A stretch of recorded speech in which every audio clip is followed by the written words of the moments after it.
And the race is on. Theatrical Kiss from the outside is Kissable Toys Diamondane. Yes, Commander. Danori inside is Bondi Babe. Then comes Never Say No Joe.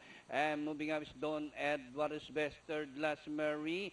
Second last Gusto Ko. Happy Ka. And Miss Mitty is the early trailer. As they round the 3/4 mile distance, it's now Yes Commander, followed by Kissable Toys in second.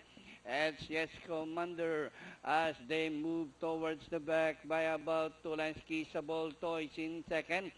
Diamond Dane racing on the outside third and running by the route Theatrical Kiss rising up Mary and Don Edwards Best Never Say No Joe Bondi Babe and Gusto Ko Happy Ka and rounding the far turn Yes Commander Diamond Dane racing on the outside Kissable Toys Mary racing on the outside, taking the third spot.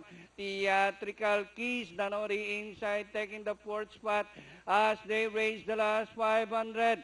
Yes, Commander, by about a length and a half. Diamond and Mary on the farther outside as they race the last 250. Yes, Commander, followed by Mary and Diamond then in between runners.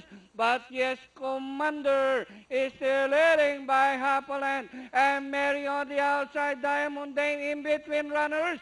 But yes, Commander is still the leader. And finally, yes, Commander, Diamond Dane Mary, Gusto Ko Happy Ka, Theatrical Kiss for your Pentafecta, Don Edwards Best. Awarding ceremony of the just concluded race number 9, an ACGS Philtobo Trophy Race na pinanalunan po ng kabayong Yes Commander.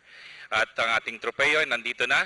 Ang may hawak po ngayon ng ating tropeo ay walang iba kundi si Alvin Sario ng Sales Department ng ACGS. Katabi niya yung ating mga presenter din, si Mr. Manny Santos and Mr. Robert Francisco ng Philippine Thoroughbred Owners and Breeders Organization.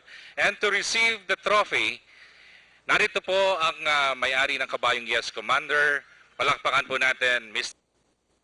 Lagasca, Mr. Jan Lagasca, winner of the ACGS Philtobo Trophy Race, added 50,000 to the winner kapag Philtobo member.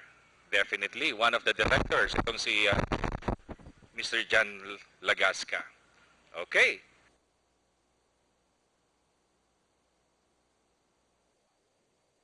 Then, yung ating tuloy-tuloy na mga aksyon dito sa Santa Ana Park.